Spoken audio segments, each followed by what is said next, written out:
Oke, baik. Bismillah. Assalamualaikum warahmatullahi wabarakatuh.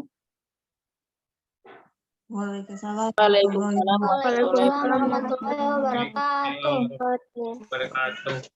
Putra putri yang berbahagia, siswa kelas 7 SMP T Al Firdaus yang Pak Eko banggakan. Kali ini kita bertemu untuk pertama kali dalam proses belajar online melalui aplikasi Zoom Meeting. Pak Eko yakin mungkin beberapa di antara kalian belum sempat bertemu dengan Pak Eko pada kegiatan awal kita masuk ke SMP dulu. Karena itu Pak Eko perkenalkan diri dulu.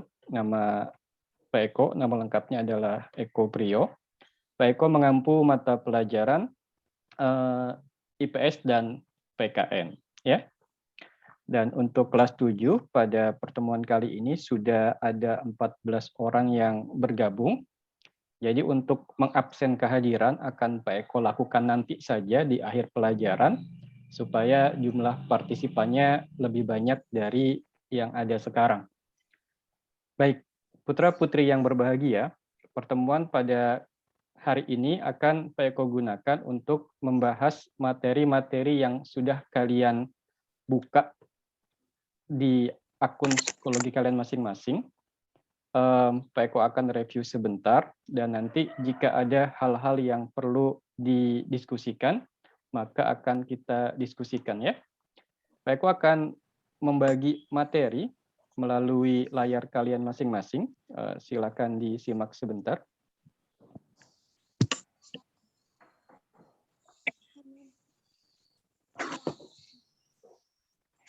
Baik. Di layar kalian ada sebuah tema yang judulnya konsep ruang. Ya, Raffi bisa melihat layar yang Pak Eko bagi? Bisa. Bisa, baik. Bisa. Hal pertama yang kita bahas dalam pelajaran IPS kita adalah mengenai konsep ruang. Jadi kita semua makhluk hidup selalu hidup dalam ruang yang kita tinggali sekarang. Dalam lingkup yang kecil, ruang bisa berarti area yang kalian gunakan sekarang untuk melakukan aktivitas dengan segala pernak-perniknya ya, ada lantainya, ada dindingnya, dan segala hal yang ada di sekitar kalian. Namun ruang juga bisa berarti area yang sangat luas, seperti lingkungan tempat kalian tinggal, desanya, atau kelurahannya, atau kecamatannya, atau bahkan kota yang kita tinggali saat ini.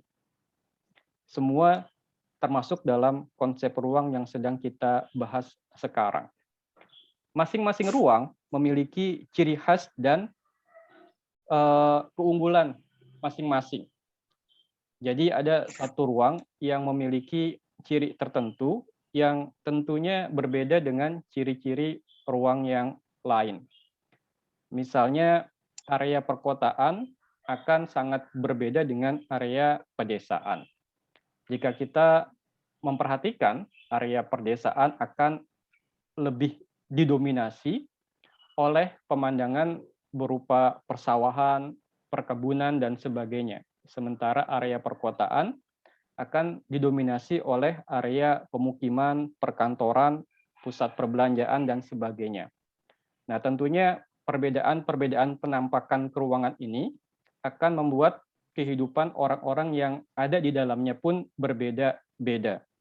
Aktivitas mereka berbeda, cara hidup mereka berbeda, jenis pekerjaan mereka pun juga berbeda. Kalian pun ketika tinggal, tumbuh, berkembang di satu ruang tertentu di lingkungan kalian, tentunya akan memiliki karakter, sikap, tata nilai yang berbeda dengan kawan-kawan lain yang tinggal di ruang berbeda. Karena ruangan tersebut akan memberikan pengaruh terhadap karakter dan tata nilai yang kalian anut selama ini. Makanya tidak jarang ya jika kalian bertemu dengan kawan yang baru, akan perlu waktu untuk melakukan penyesuaian diri. Kita mencari hal-hal yang cocok dan tidak cocok dengan kawan kita, lalu memutuskan apakah kita akan berteman atau tidak dengan yang bersangkutan. Nah, jadi proses interaksi kita juga ternyata dipengaruhi oleh konsep ruang yang kita tinggali selama ini. Baik, antara ruang yang satu dengan yang lain itu terlibat dalam hubungan interaksi namanya. Hubungan interaksi. Seperti juga manusia, ternyata ruang juga berinteraksi. Nah, Pak Eko tanya dulu nih kepada Aira. Aira bisa diaktifkan dulu audionya, Aira? Iya. Iya, Aira bisa jelaskan ke Pak Eko dan kawan-kawannya apa yang Aira ketahui tentang maksud dari interaksi. Apa sih arti kata interaksi itu?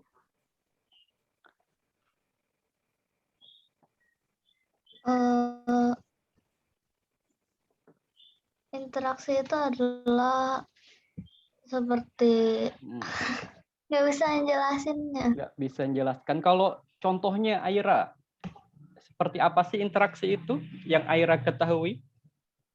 Sesuatu itu harus seperti apa untuk bisa kita sebut sebagai interaksi, Aira? Berbicara dengan seseorang atau dua orang sedang berbicara. Nah, berbicara ya, itu salah satu bentuk interaksi. Baik, terima kasih Aira. Bisa dinonaktifkan kembali audionya ya. Sama-sama. Baik, sekarang Larissa. Larissa, bisa dengar Pak Eko pintar? Bisa. Iya, lagi sakit atau sehat sekarang? Sehat. Sehat ya, bagus Larissa. Larissa sepakat nggak dengan pendapat Aira tadi kalau salah satu bentuk interaksi adalah ketika dua orang berbicara saling mengobrol satu sama lain? Atau Larissa punya contoh lain?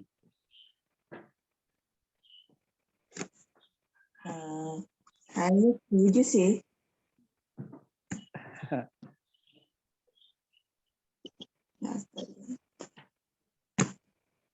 Iya. Ada Larissa? Tak ada. Nggak ada. Baik, kalau gitu Pak Eko beralih ke satu siswa lagi deh sebelum Pak Eko lanjutkan pembelajarannya. Ada Naswa di sini. Naswa?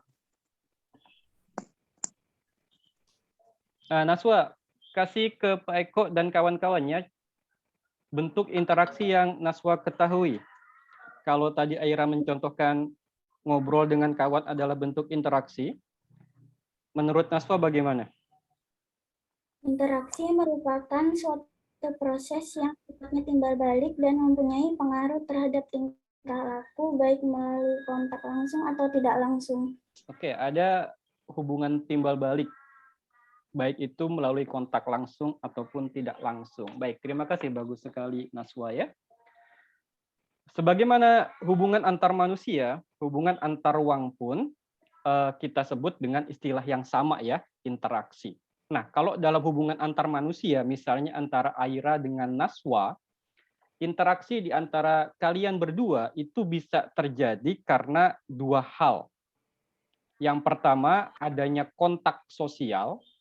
Yang kedua, adanya komunikasi sosial. Jadi jawaban Aira dan Naswa tadi sangat tepat sekali, bahwa untuk bisa dikatakan sebagai interaksi, harus ada kontak sosial dan komunikasi sosial. Jadi hubungan interaksi selain terjadi antar manusia, juga terjadi antar ruang. Ruang-ruang yang ada di sekitar kita ternyata saling berhubungan satu dengan yang lain. Anggap saja ruang itu kita istilahkan dengan wilayah ya. Wilayah itu bisa kita namakan desa, bisa kita namakan kota, bisa kita namakan kabupaten, provinsi, negara, dan sebagainya. Jadi batas dari ruang itu bisa kecil, bisa juga luas. Nah, sekarang kita akan bahas lebih lanjut supaya kita mengerti apa sih bentuk dari interaksi ke ruangan itu. Jadi ada 3 hal yang menjadi bentuk interaksi antar ruang. Yang pertama, ruang-ruang yang ada itu akan bersikap saling melengkapi. Yang kedua akan bersifat kesempatan antara. Dan yang ketiga akan bersifat sebagai kemudahan transfer. Ya. Jadi bentuk interaksi antar ruang itu ada 3. Yang pertama, saling melengkapi. Yang kedua, kesempatan antara. Yang ketiga adalah kemudahan transfer. Tentunya interaksi antar ruang ini akan berbeda dengan interaksi antar manusia. Kalau antar manusia kan mereka bisa berbicara dengan bahasa yang mereka miliki, saling menunjukkan emosi satu dengan yang lain, saling mengekspresikan ide dan pemikiran antar yang satu dengan yang lain. Nah, kalau ruang bentuk interaksinya berbeda. Ada 3 tadi yang sudah Peko sebutkan. Sekarang kita bahas satu persatu ya. Yang pertama adalah saling melengkapi. Jadi ini adalah contoh bentuk interaksi antar ruang yang bersifat saling melengkapi. Kita ambil contoh saja ada 2 wilayah. Wilayah A dan wilayah B. Wilayah A adalah wilayah yang menghasilkan sayuran dalam jumlah besar. Sementara wilayah B adalah wilayah yang menghasilkan ikan dalam jumlah besar. Tentunya penduduk di wilayah A tidak bisa mencukupi kebutuhan hidupnya hanya dari sayuran yang mereka hasilkan. Mereka memerlukan sumber-sumber protein yang lain. Karena itu mereka harus menjalin hubungan dengan wilayah B yang kebetulan merupakan penghasil ikan dalam jumlah banyak. Lalu masing-masing keunggulan wilayah tersebut dipertukarkan. Wilayah A memerlukan ikan dari wilayah B dan wilayah B memerlukan sayuran dari wilayah A. Hubungan ruang semacam ini disebut saling melengkapi. Tentunya dalam kehidupan kita bisa menemukan contoh-contoh yang luas sekali mengenai wilayah-wilayah yang saling membutuhkan satu dengan yang lain. Ya, dalam contoh yang lebih luas kita ambil saja hubungan antar wilayah negara ya. Indonesia dengan Jepang misalnya. Indonesia merupakan satu negara yang sangat kaya dengan sumber daya alam. Sementara Jepang adalah satu negara atau wilayah yang sangat unggul dalam hal teknologi. Karena masing-masing memiliki keunggulan yang berbeda, maka Jepang dan Indonesia saling berinteraksi dalam bentuk saling melengkapi tadi. Jepang memerlukan sumber daya alam dari Indonesia, sementara Indonesia memerlukan teknologi yang dihasilkan oleh masyarakat Jepang. Karena itu, sebagian dari hasil bumi kita ekspor ke Jepang, sementara negara kita mengimpor teknologi dari Jepang. Hubungan kita dengan Jepang adalah hubungan yang saling melengkapi. Itu untuk bentuk interaksi antar ruang yang pertama ya. Sekarang kita lanjutkan ke bentuk interaksi yang kedua. Ya, kita sebut dengan kesempatan antara. Saya minta tolong nih satu orang, ada siapa ini ya? Daiva ada? Ya. Daiva bisa dinyalakan dulu kameranya, Pinter?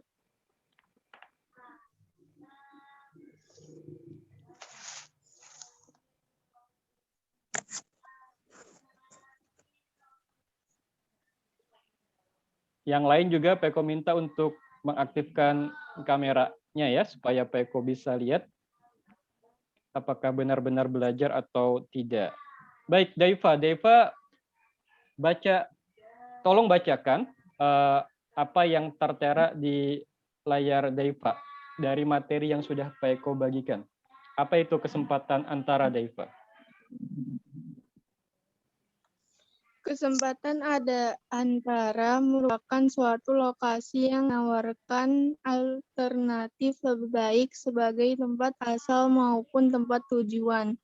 Jika seseorang akan membeli suatu produk, maka ia akan memperhatikan faktor jarak dan biaya untuk memperoleh produk tersebut. Oke, cukup Contohnya Daifa, cukup. wilayah Daifa, A biasanya membeli. Daifa. Baik, sampai situ dulu Daifa ya. Ya. Oke, cukup sampai situ dulu bacanya. Pak Eko ulang ya. Yang lain perhatikan, kesempatan antara merupakan satu lokasi yang menawarkan alternatif. Alternatif itu pilihan yang lebih baik. Jadi kalau dalam contoh pertama tadi, hubungan interaksi antar wilayah hanya melibatkan dua wilayah saja, yaitu wilayah A dan wilayah B, maka untuk bentuk interaksi yang kedua muncul wilayah alternatif, yaitu wilayah C. Ya. Dalam contoh yang ada pada layar kalian masing-masing, misal wilayah A biasanya kan membeli ikan ke wilayah B. Namun kemudian muncul wilayah baru, yaitu wilayah C, yang juga menghasilkan ikan. Karena wilayah C jaraknya lebih dekat, tentunya berakibat pada ongkos transportasi yang lebih murah. Maka akibatnya para pembeli dari wilayah A akan beralih ke wilayah C. Akibatnya hubungan interaksi antara wilayah A dan wilayah B akan melemah. Jadi ketika ada daerah baru yang tumbuh berkembang di antara dua wilayah yang sebelumnya sudah berhubungan kuat, sementara wilayah baru ini mampu untuk memenuhi kebutuhan-kebutuhan dari wilayah yang terdekat, maka akan terbentuk kesempatan antara.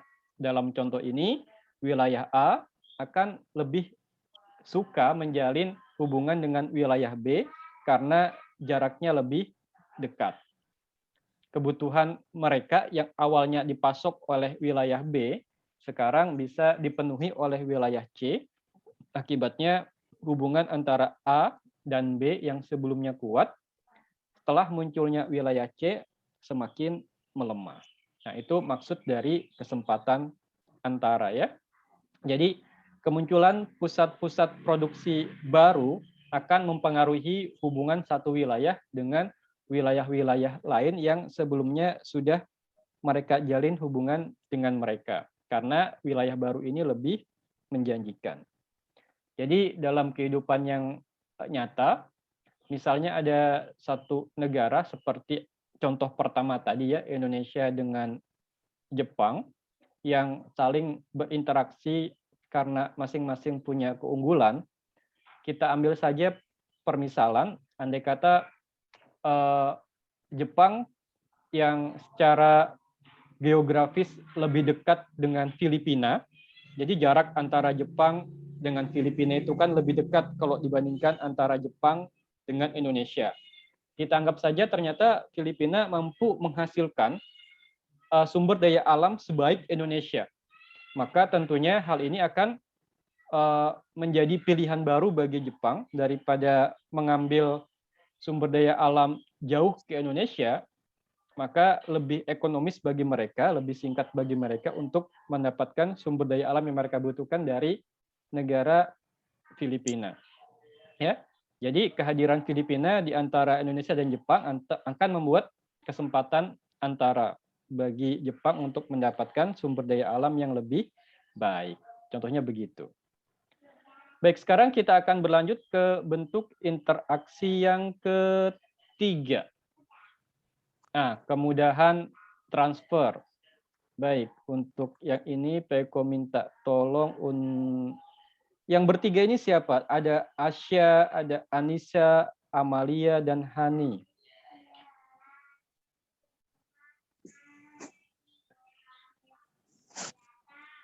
Yang Anissa deh. Anissa ada? Yang mana Anissa ini? Maju ke depan pintar, yang Anissa, mendekati layar. Ya, Anissa bisa tolong bacakan apa yang tertulis di layarnya.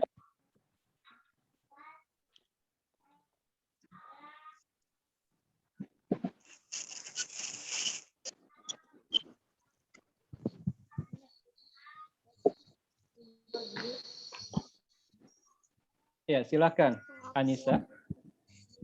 Pengakuan barang atau juga pengakuan barang atau juga Pengangkutan, Anissa.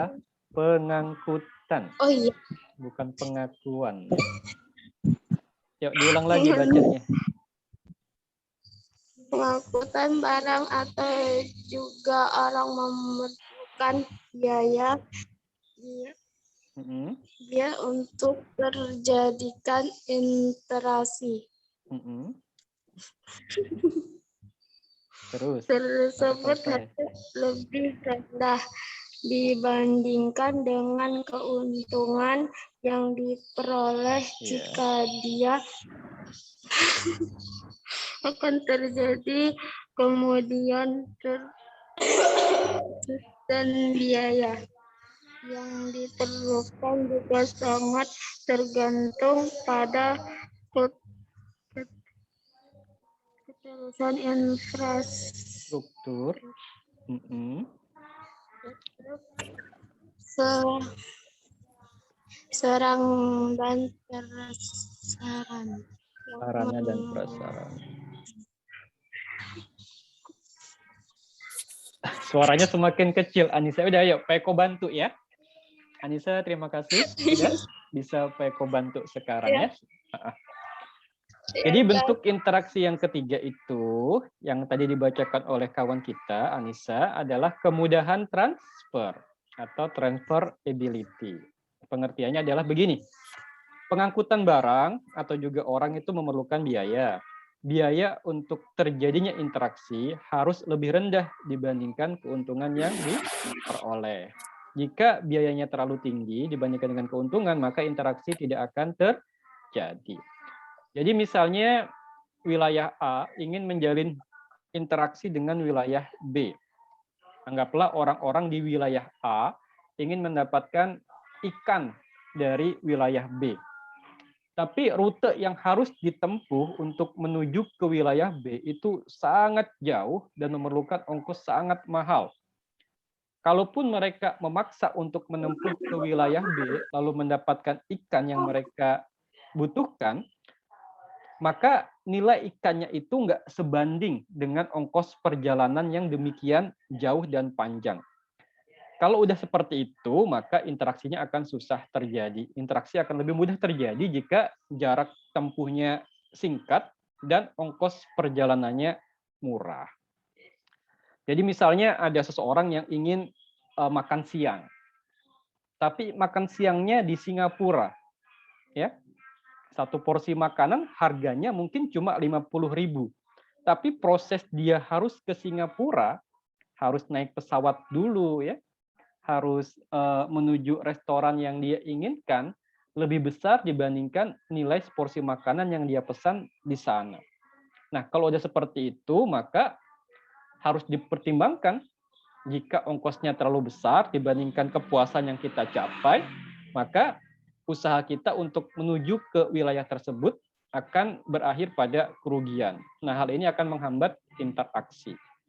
Jadi untuk bisa memungkinkan interaksi antar wilayah, maka syarat yang harus dimiliki adalah jarak antara dua wilayah itu dekat, dan ongkos untuk menuju ke wilayah tersebut murah. Baik, itu merupakan 3 bentuk interaksi antar wilayah ya yang ada. Tadi yang pertama adalah saling melengkapi, yang berikutnya adalah kesempatan antara, lalu ada kemudahan transfer. Baik, untuk penjelasan yang sudah Pak Eko sampaikan ini, apakah ada pertanyaan dari siswa kelas 7?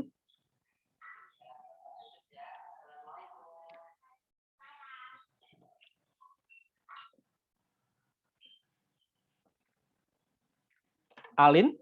Alin ini nama lengkapnya siapa ya?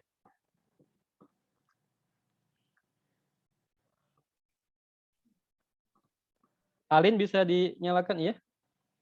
Siapa nama lengkapnya Alin? Solianti Nur Amalina. Nur Amalina. Baik. Alin, ada yang ingin ditanyakan dari yang Pak Eko jelaskan tadi, Pintar? Nggak ada. Baik, makasih Alin ya. Yang lain? Kalau tidak ada, Pak Eko akan beralih ke materi berikutnya ya. Pak Eko akan ganti dulu tampilan layar kita. Ditunggu dulu sebentar ya.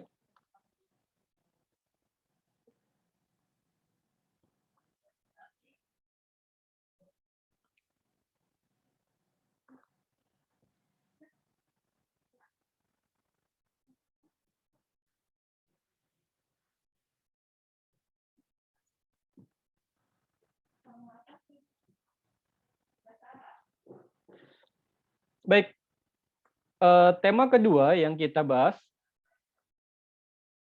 adalah mengenai pemahaman lokasi melalui peta. Nah, ini sudah pernah kalian baca juga materinya di akun psikologi. Coba Pak Eko ingin melihat siapa yang masih ingat nih. Pak Eko minta Nabila deh. Nabila. Halo Nabila, bisa dinyalakan audionya Pintar?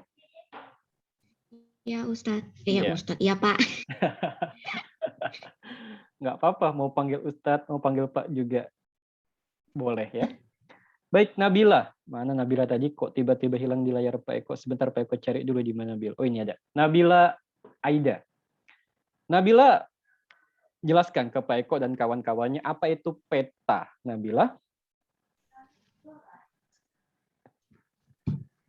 Isinya di buku. Yang di buku. Boleh, silakan. Peta adalah gambaran permukaan bumi pada suatu bidang datar dan diperkecil dengan menggunakan skala. Iya, gambaran di bidang datar dari permukaan bumi yang kemudian diperkecil dengan skala. Ada angkat tangan tadi siapa ya? Sebentar. Siapa yang tadi ngacung tangannya? Saya cari dulu.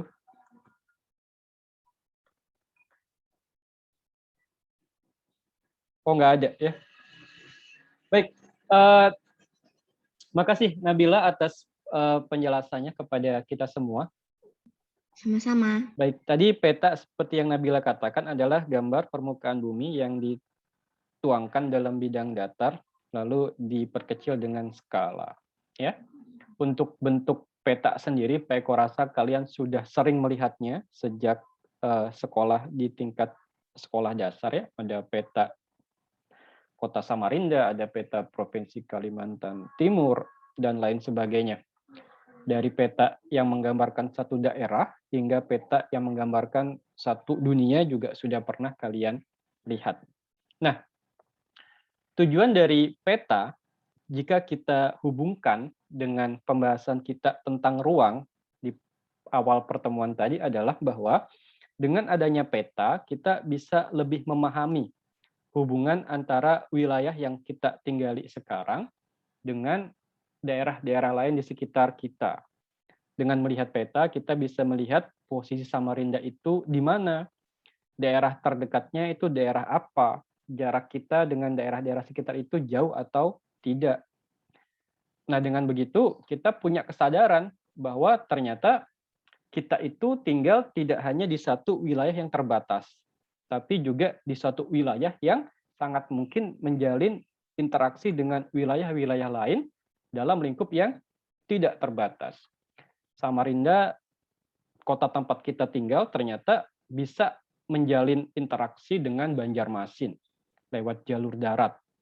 Bahkan kalau lewat alat transportasi yang lebih canggih, kita bisa terhubung hingga ke Pulau Jawa. Kita bisa terhubung hingga ke Sumatera, hingga ke Papua bahkan ya. Nah, pemahaman seperti itu dapat kita ketahui dengan melihat peta. Di mana sih Sumatera, di mana sih Jawa, di mana sih Papua, dan berapa jarak dari daerah kita ke daerah tersebut, dan kira-kira apa bentuk pengaruh dari daerah-daerah lain terhadap tempat kita tinggal. Baik, kita lanjutkan ke gambar berikutnya ya. Nah, ini tadi yang sudah dikatakan oleh Nabila ya tentang peta. Sekarang ini adalah contoh peta negara kita, peta Indonesia ya, dari Sabang sampai Merauke.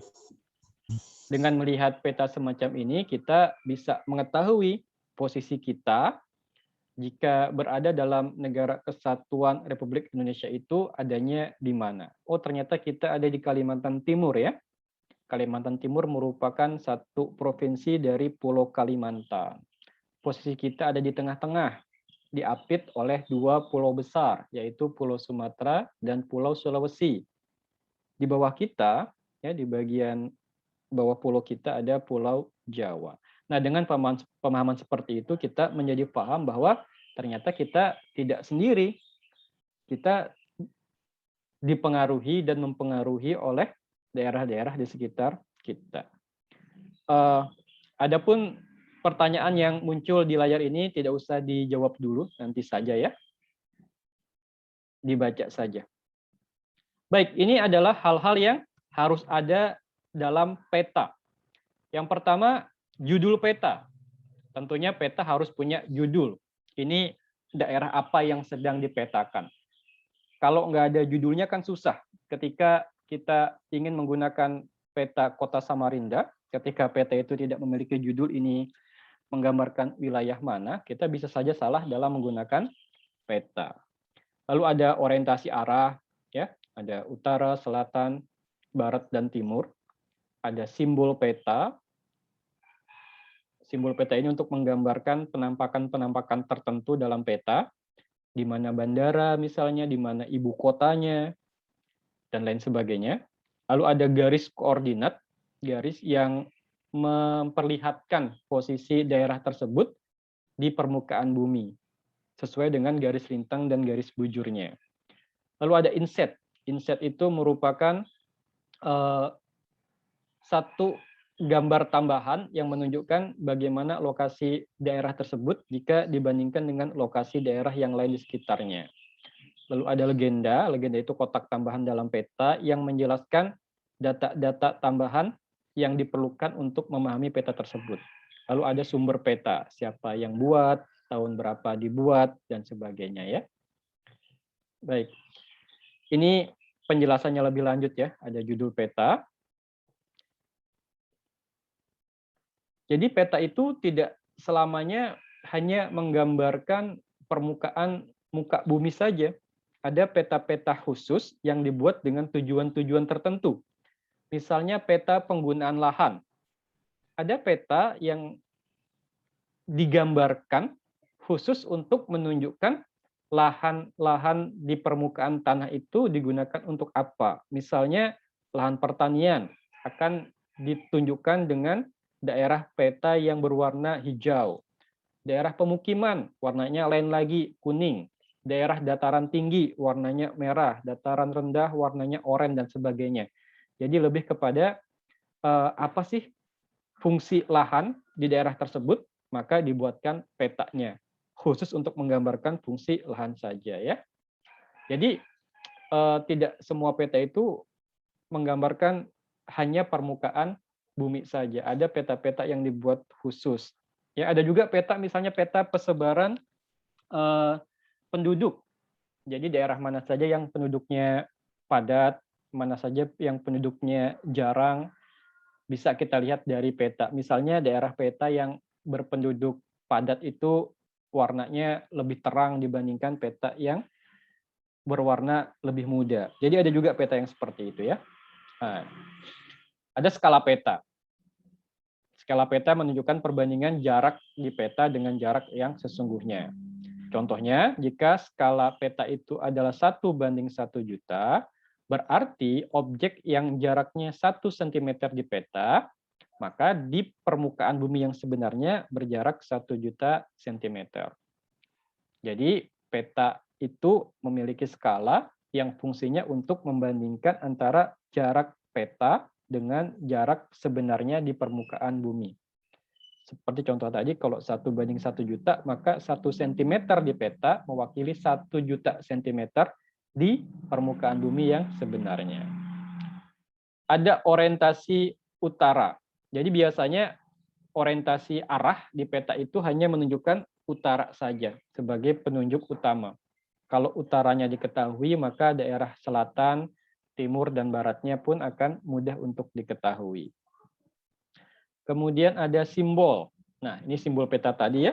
Simbolnya macam-macam. Ada simbol titik, ada simbol garis ya, ada simbol-simbol area, simbol warna, dan sebagainya.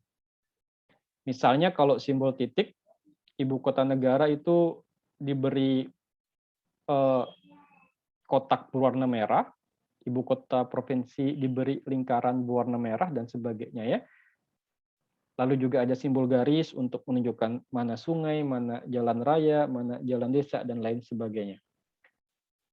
Kemudian ada juga garis koordinat. Nah, ini merupakan garis yang menunjukkan posisi peta berdasarkan garis lintang dan garis bujurnya. Selanjutnya, ada legenda.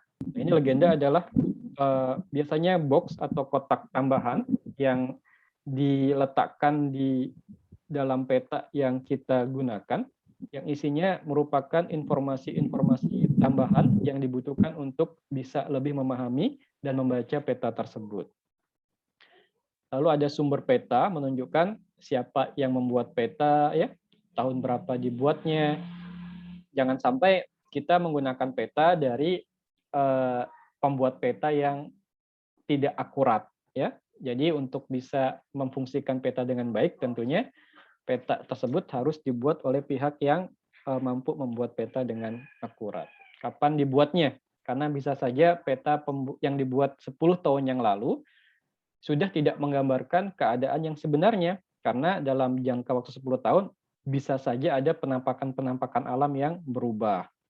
Misalnya yang dulunya pegunungan, 10 tahun kemudian sudah tidak ada pegunungannya karena sudah terkena bencana atau berubah fungsi menjadi daerah pemukiman atau pertanian ya.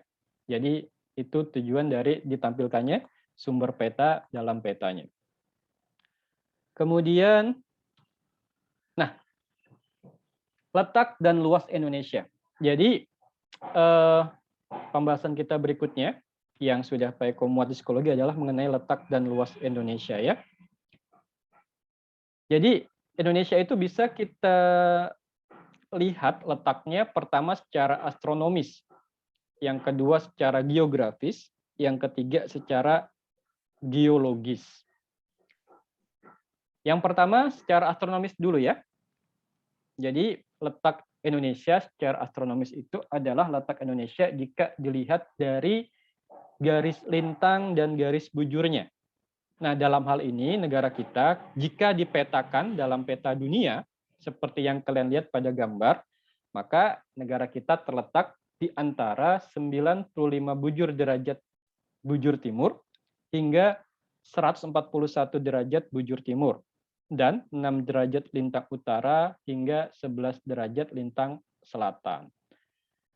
Jadi status negara kita ketika terletak dalam batas-batas astronomis seperti ini menunjukkan bahwa negara kita berada pada negara yang beriklim tropis, ya, negara-negara yang memiliki 2 musim ya. Kemudian bisa kita lihat juga secara geografis sekarang. Secara geografis Indonesia itu terletak di antara 2 benua dan di antara 2 samudra.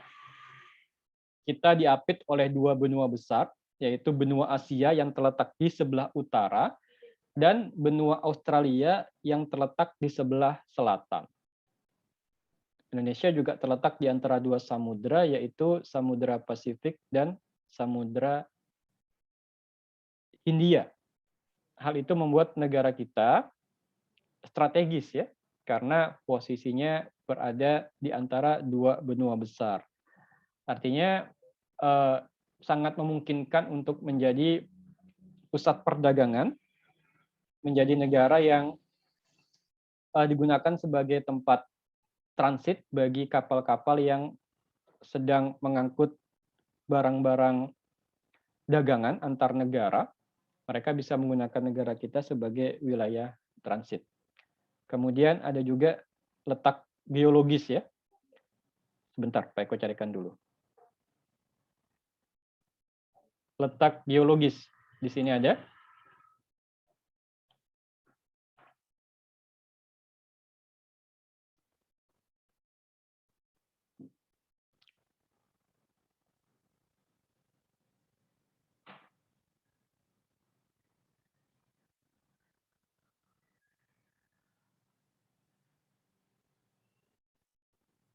Nah, untuk letak geologis, Indonesia berada pada jalur pertemuan 3 lempeng.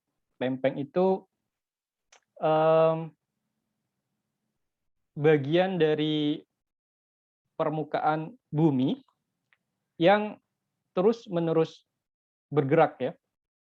Jadi lempeng bumi itu merupakan satu permukaan bumi. Kalau kita buat ilustrasinya itu seperti anggaplah kalian harus menyusun potongan-potongan kertas di atas permukaan bola hingga permukaan bola itu tertutupi semuanya oleh potongan kertas tersebut. Nah, potongan-potongan kertas yang kalian gunakan untuk menutupi permukaan bola itu seperti lempeng kulit bumi. Jadi tidak bisa kita langsung menggunakan satu kertas utuh untuk menutupi permukaan bumi karena kertasnya akan kusut tentunya. Kita harus memisahkan bagian-bagian kertas sehingga permukaan bolanya tertutup dengan baik. Nah, kurang lebih gambaran lempeng itu seperti itu. Jadi ada bagian kertas yang satu dengan bagian kertas yang lain yang kita gunakan untuk menutup permukaan kulit bola, itu seperti lempeng-lempeng yang membentuk permukaan bumi kita. Nah, kebetulan negara kita itu terletak di pertemuan 3 lempeng, yaitu lempeng Eurasia, lempeng Pasifik, dan lempeng Hindia. Dan lempeng-lempeng ini, anggap saja lempeng ini sebagai bagian-bagian kertas yang kalian gunakan sebagai media untuk menutup bola tadi. Lempeng ini terus bergerak antara satu lempeng dengan lempeng yang lain. Kadang antar lempeng yang satu saling menjauh dengan lempeng yang lain. Kadang ada yang saling mendekat hingga berbenturan, yang kemudian berakibat pada perubahan-perubahan pada permukaan penampakan bumi di atasnya. Jadi ketika lempeng itu bertemu, sangat mungkin ada tumbukan keras yang terjadi, lalu kita merasakan adanya getaran-getaran yang kita sebut dengan gempa. Nah, salah satu akibat dari pertemuan 3 lempeng ini di atas negara kita, di bawah negara kita, maka Indonesia menjadi negara yang memiliki gunung api. Hal itu membuat potensi tanah Indonesia menjadi bernilai karena tanah-tanah yang berada di sekitar gunung api biasanya akan menjadi area yang sangat baik untuk ditanami oleh tanaman-tanaman pertanian dan tanaman perkebunan. Selain itu juga membuat negara kita kaya akan sumber energi dan mineral. Oke, baik. Itu yang bisa Pak Eko jelaskan dari materi-materi yang sudah kita pernah bahas di akun psikologi kalian ya. Dari pertama tadi kita sudah membahas mengenai konsep ruang dan interaksi antar ruang. Lalu ada peta dan kemudian yang terakhir adalah letak dan luas Indonesia. Baik ya. Sekarang seperti yang Pak Eko katakan di awal, Pak Eko ingin mengabsen dulu ya. Tadi kan mau diabsen di awal, karena siswanya belum berkumpul semuanya, makanya Pak Eko tunda absennya di akhir pertemuan. Baik, Pak Eko akan mulai absennya. Di sini tercatat ada 18 partisipan di pertemuan kita pada hari ini. Pak Eko mau lihat siapa aja dia ya. Yang pertama Aida Nabila ada? Hadir. Aida hadir. Yang kedua, Aira ada? Hadir. Aira ada. Alif Hafiz Royadi? Hadir. Alif. Kemudian Anissa Ayu. Anissa. Anissa aja tadi yang rame-rame itu Anissa kayaknya. Iya, makasih Anissa. Asya Alika. Asya juga ada. Iya. Kemudian Cantika. Cantika Febriani. Nah, Cantika tidak ada ya. Kemudian Cinta Ramadhani ada. Daifa. Daifa hadir. Devita. Devita tidak ada. Zaki Nur Akli ada. Fahri atau Ilah. Hadir. Fahri hadir. Vina tidak ada. Fitria Ramadhani tidak ada juga. Hanun tadi ada Hanun begitu, ada Hanun. Iya, terima kasih Hanun. Kemudian Farel Ahnaf.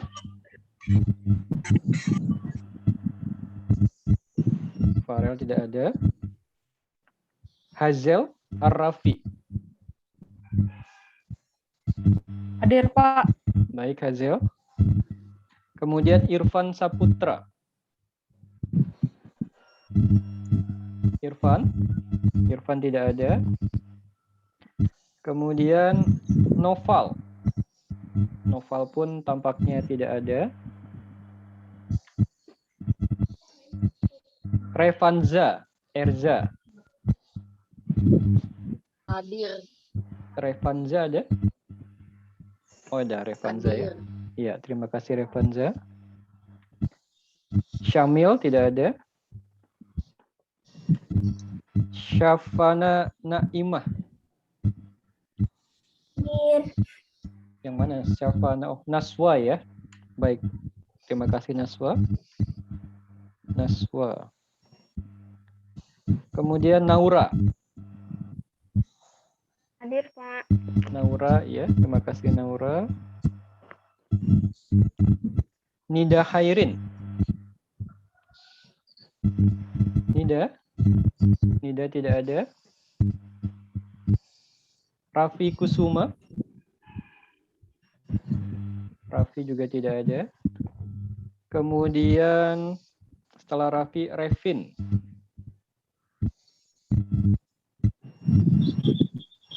Revin tidak ada. Solihatun Nur Hadir. Amalina. Oh, Revin ada. Maaf, Revin hadir. Iya, Revin ada ya. Revin ada. Solihatun Nur Amalia. Hadir. Hadir. Siti Amalia. Yang mana Siti Amalia? Di asrama ya Siti ya? Tuh baru kelihatan wajahnya. Siti Amalia. Siti Haniza sekarang. Yang mana? Di asrama juga, Haniza. Iya, di asrama juga. Ngantuk ya? Siti Larissa. Oke, Larissa, terima kasih. Talita Zara. Hadir. Hadir. Taki Al-Fajri. Zahra Lailatul. Zahra. Tidak ada.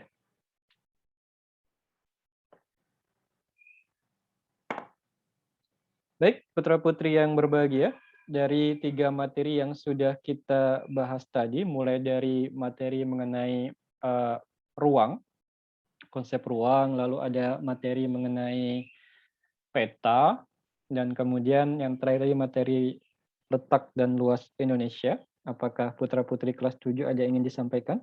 Pertanyaan?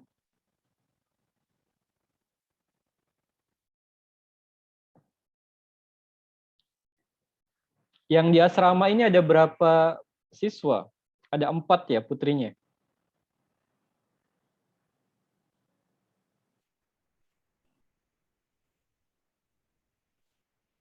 Tiga atau 4? Yang kelihatan di layar hanya 3 orang saja. 4. Yang satu tidak terlihat ya, invisible dia.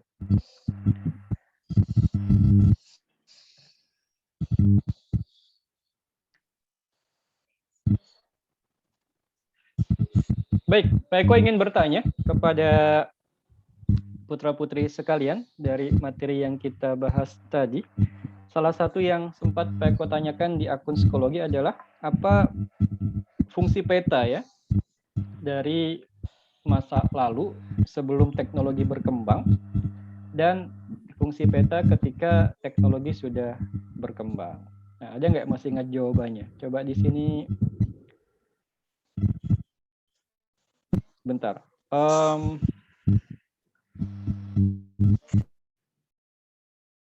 Hanun ada? Hanun, tadi kayaknya ada Hanun. Iya, ada Hanun ya. Hanun?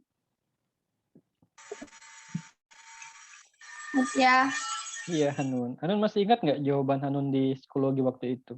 Apa perbedaan fungsi peta di masa sebelum teknologi berkembang dan fungsi peta ketika teknologi sudah berkembang?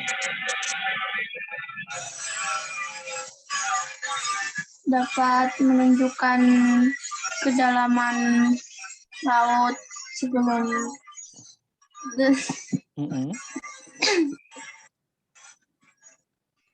menunjukkan arah jalan atau tempat. Baik. Dan itu aja. Itu aja, makasih Hanun ya. Jadi fungsi peta ketika teknologi belum berkembang tentunya terbatas sebagai alat bantu untuk menunjukkan arah ya. Tapi untuk peta yang sekarang yang kita gunakan fungsinya jauh lebih variatif. Seperti yang Hanun bilang tadi, peta sekarang bisa menunjukkan kedalaman satu daerah ya, lautnya dalamnya berapa, permukaan tertentu tingginya berapa, dan sebagainya. Jadi perkembangan peta sekarang jauh lebih fungsional dibandingkan peta di masa lalu. Bahkan untuk pengaplikasian peta dalam teknologi transportasi, manfaatnya sangat dekat dengan kehidupan kalian. Ketika kalian harus berkunjung ke satu lokasi yang belum pernah kalian datangi sebelumnya, dengan adanya peta modern ya, yang bisa kalian unduh lewat aplikasi-aplikasi tertentu, memungkinkan kalian untuk bisa mencapai wilayah tersebut tanpa kesulitan, ya, tanpa harus susah payah lagi. Bahkan ditunjukkan rutenya, ditunjukkan jaraknya berapa, estimasi waktu untuk ke tempat tersebut berapa lama, dan sebagainya. Keberadaan peta modern juga membantu kita untuk melakukan transaksi-transaksi online. Kita bisa memesan produk tertentu dengan aplikasi belanja yang kita miliki, lalu pihak pengantar barang bisa menemukan lokasi tempat kita tinggal dengan mengandalkan peta ya, yang sudah dilengkapi dengan teknologi GPS tentunya. Baik, itu tentang peta. Yang kedua, Pak Eko mau tanya tentang letak dan luas Indonesia tadi. Yang di asrama deh, ada 4 orang kan biasanya kalau sudah 4 orang itu bisa lebih baik jawabannya, karena biasanya didiskusikan dulu. Coba Asya, Anissa, Amalia, Hani. Tadi Pak Eko sebutkan ada 3 macam letak Indonesia. Dilihat dari apa saja itu, letak secara apa saja. Ada 3 tadi itu. Kita bisa menentukan Indonesia letaknya berdasarkan apa saja. Halo, yang di asrama? Ya, Asya deh. Asya ini siapa? Jawab. Kalau ditunjuk 4-4-nya biasanya nggak ada yang bicara. Asya. Asya ini nama lengkapnya siapa tadi? Asya Alika ya?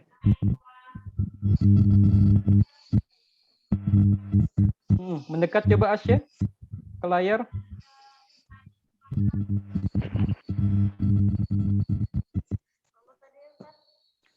Tadi untuk letak Indonesia bisa kita lihat melalui 3 hal. Apa saja itu Asya? Secara apa? Yang pertama tadi, kalau kita lihat letak berdasarkan garis bujur dan garis lintangnya, artinya kita sedang membahas letak Indonesia berdasarkan apa?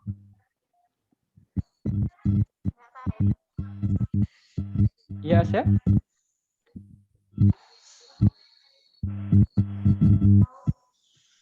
Secara?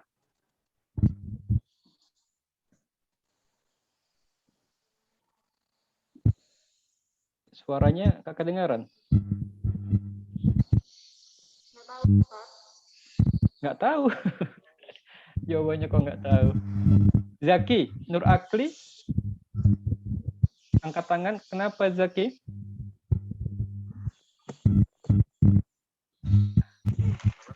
Zaki tahu jawabannya? Apa? Astronomi bergerak geografi dan letak. Oke, bagus sekali Akli. Iya, jadi untuk letak Indonesia bisa kita lihat berdasarkan letak astronomis, geografis, dan letak geologisnya ya. Baik, kalau untuk letak secara geografis, ada yang bisa menjelaskan Indonesia terletak di mana jika kita melihat secara geografisnya? Angkat tangan, siapa saja bagi yang bisa menjawab.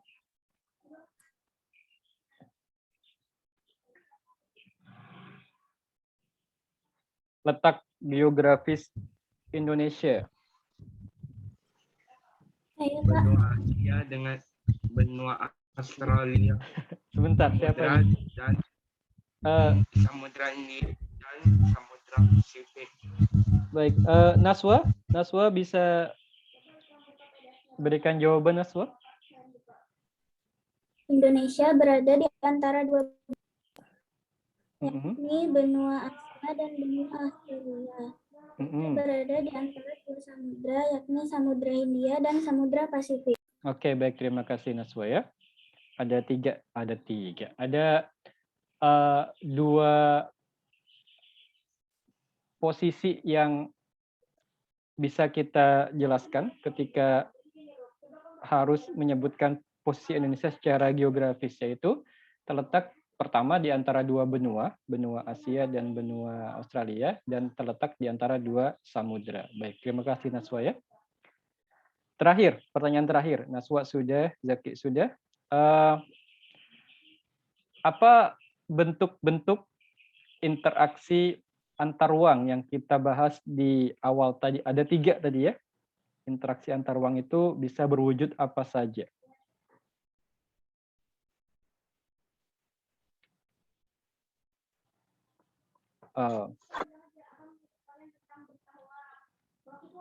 Ada yang bisa menjawab?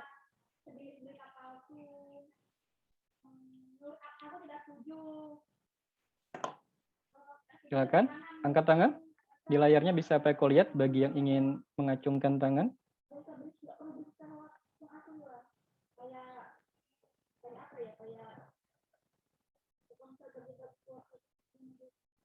Naswa lagi.